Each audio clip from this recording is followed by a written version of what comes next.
friends, welcome or welcome back to my channel and welcome to an unplanned and unscheduled cozy reading vlog. This weekend I was supposed to be in London at Country to Country Festival. It is currently Friday the 10th of March and I was supposed to travel down this morning with my mum. We had a lovely weekend in London planned. I was so excited. We had this planned for like 8 months and then we woke up this morning and we've been completely snowed in, so we can't go, which obviously I'm really sad about. So to try and like cheer myself up, I have decided to just do a cozy reading weekend this weekend. I just stocked up on snacks and yeah, I'm gonna do like a cozy reading weekend. Lots of movies, lots of books. It's gonna be great. So last night I started For the Fans on my Kindle, so I'm gonna carry on with that. I'm about, I don't know, like 10% of the way through. I'm kind of liking it so far. It's not what I thought it would be, but I'm not hating it, so I'm just going to see how that develops. And then I have a couple of romance books and a couple of fantasy books on my physical TBR that I could get to, so we'll see. But first things first, I bought myself an Easter egg which I realised I did this very early in the year, but I was like, I'm sad, my plans have all fallen apart, I'm having to work on my day off, so I got myself a mini eggs Easter egg. I'm gonna crack this open. I'm so excited. I also got chili heatwave Doritos and Roundtree's fruit pastels. So basically just like an elite combination of snacks for my reading weekend. I may actually make it out to Manchester tomorrow with mum. If the roads are safe, we're gonna go and do something just to kind of ease the blow of not being able to go today. So I'm gonna book us a table somewhere just in case we can go, and if we go to Manchester I will be going to Waterstones. So obviously I will also include that in this vlog and any books that I pick up. But anyway, enough rambling. I'm gonna crack my Easter egg open and get reading. I wanted to come on with 2 updates actually. One which is obviously a reading update, so I'm really enjoying For the Fans.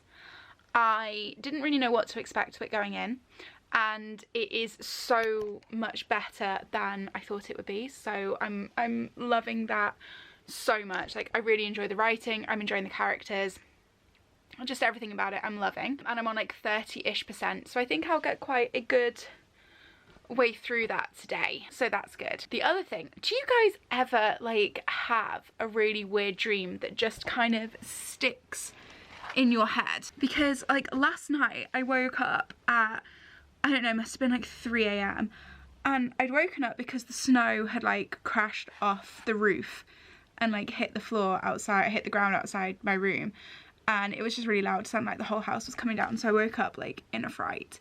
But in my dream it was so vivid, right? I was driving around in this car and I was going through a tunnel and it was like kind of like a futuristic car, and in my dream I like scratched my face and I felt like a chip, like a microchip or something, come out of my face, and it was like an SD card sized microchip.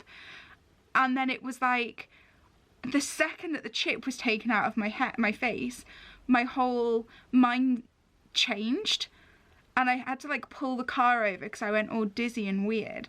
And then it was almost as if this like mind altering thing had been like lifted. It was so weird. And then it was like all of a sudden I was seeing society for what it was. I was like, what is this? This is so strange. And then with this new consciousness, I was trying to drive this futuristic car that I suddenly had like no concept of how to drive. And I was like, oh my God, what am I doing?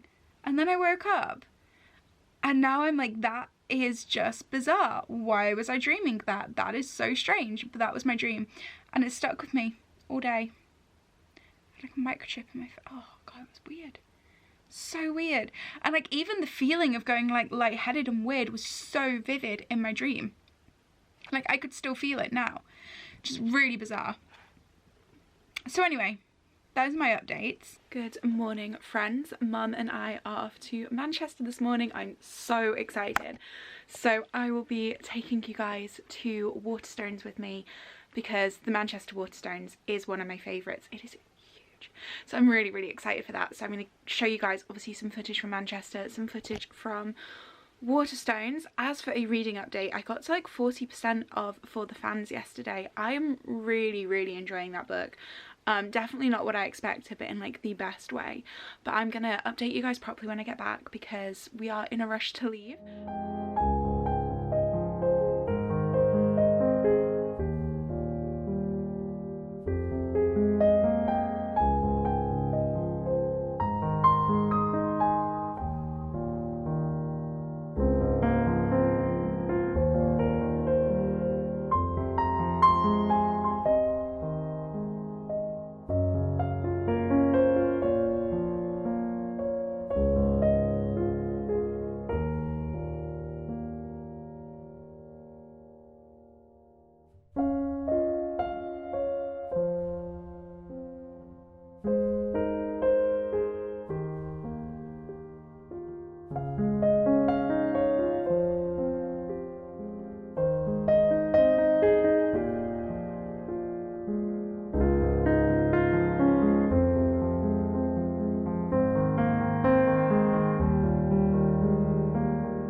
I just got back. It is very snowy and gross outside again. I just got drenched, hence my slightly bedraggled appearance. But I wanted to show you guys what I picked up in Waterstones. I know I didn't film quite as much as I usually do on like a come book shopping with me installment, but it was really weirdly busy in there today and just not the vibe for like whipping out a camera, so I did what I could basically.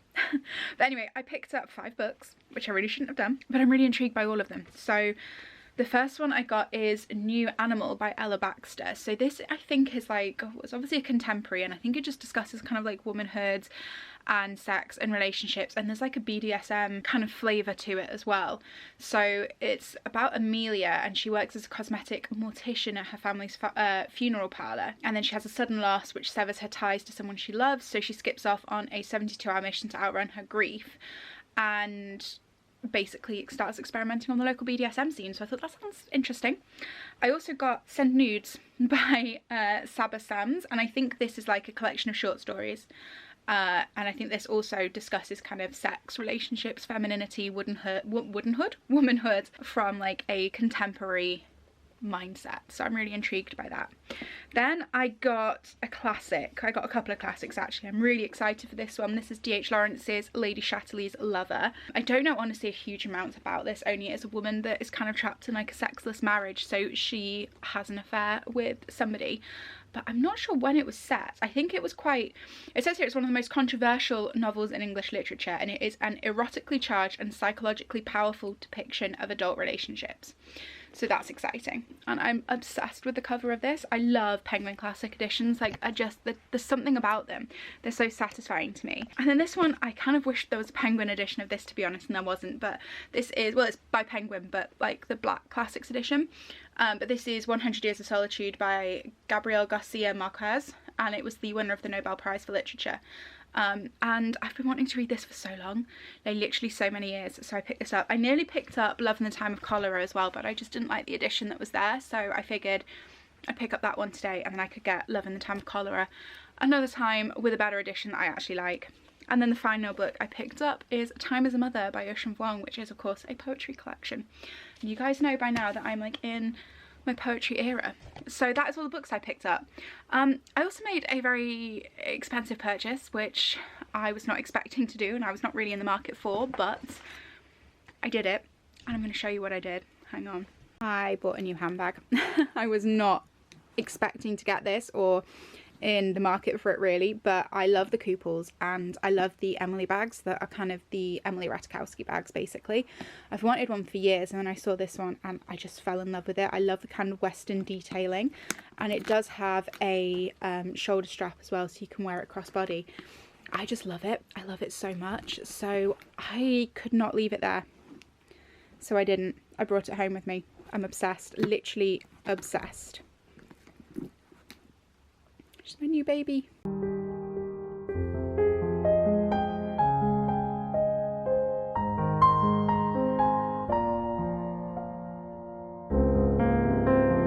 Morning friends, happy lucky Sunday. I woke up way earlier than I planned to today. I'm actually so disappointed. I wanted to lay in because I didn't need to set an alarm, and I woke up super early, so love that for me. Anyway, today I am basically just going to spend the day chilling out, reading. I'm going to do some painting and some journaling. So I'm going to go and get a coffee, and then I'm just going to like assemble all of the things that I need for my day downstairs. And I'm just going to have like a really chilled Sunday reading and journaling day. And I'm kind of super excited for it.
It is a lot later now. I have spent most of the day painting and thoroughly enjoyed it, but I am here to give you a reading update. And also, I do not know what's going on with my eyes, but look, like this has happened today, just like out of nowhere. Suddenly I've got the biggest bags under my eyes, so clearly I just really need to go to sleep. It's not even late, it's only like 7:30. Anyway, I just finished Conversations on Love. Finally, I've had this on the go since like December. No, yeah, maybe December, maybe January, maybe even November. I can't remember when I started this, but I started this quite some time ago anyway, and I really enjoyed it. So this, as I think I've told you guys before, is basically a collection of essays and interviews and kind of personal anecdotes surrounding the topic of love from Natasha Lunn and then various other contributors. So it covers romantic love, but also familial, platonic, the love that you have for friends, family, brothers, sisters, partners, etc. And it was really interesting. It was about, you know, healthy love, unhealthy love, grief, loss, all sorts, and I thoroughly enjoyed it. I know it's kind of had like mixed reviews. I saw Jack Edwards actually say that it really wasn't that great, but I think the reason that some people don't like it is because it definitely approaches things from a very feminine perspective. So I suppose if you're a guy and you're reading this, maybe you won't get the same out of it that I did, because it's like concerning a lot to do with kind of female friendships and the way that women kind of I suppose interact in relationships and things like that. But I really loved it. There was some very thought-provoking bits in it, definitely some things that I'm going to ponder on further. And yeah, I really liked it. It was a really good positive reading experience for me, so I think I'm going to give it like 4 stars. It wasn't quite a 5-star read, but it was definitely up there, so I think like 4.5. I'm also over 50% of the way through For the Fans, which I'm enjoying a lot. So I'm going to continue reading that now and then give you guys probably more of a wrap up later on that one, because I don't know how much more of that I'm going to get through before I go to sleep, but I'm hoping it will be a good chunk. I think I've got like just under 4 hours left in the ebook now. I was going to start reading War and Peace again as soon as I finished For the Fans, but I think I've actually decided I'm quite enjoying reading my physical TBR at the moment that isn't War and Peace. So I'm kind of considering maybe another week of just reading through my March TBR and then going back to War and Peace the week after. Maybe, but I don't know. But that is a reading update for you. Hopefully I will not look this awful when I continue to update you guys. Hey friends, this is Lucy from the future checking in because I realised I completely forgot to finish this video. So that's great. So I finished For the Fans, and I think if I remember correctly, I gave it like a 3-star. It was not my favourite. I really didn't enjoy it, but I will give you kind of the full rundown and my full thoughts, feelings and everything else in my wrap-up video at the end of the month. So make sure you subscribe, stay tuned, check back for that. And I will see you guys in another video very soon. Goodbye.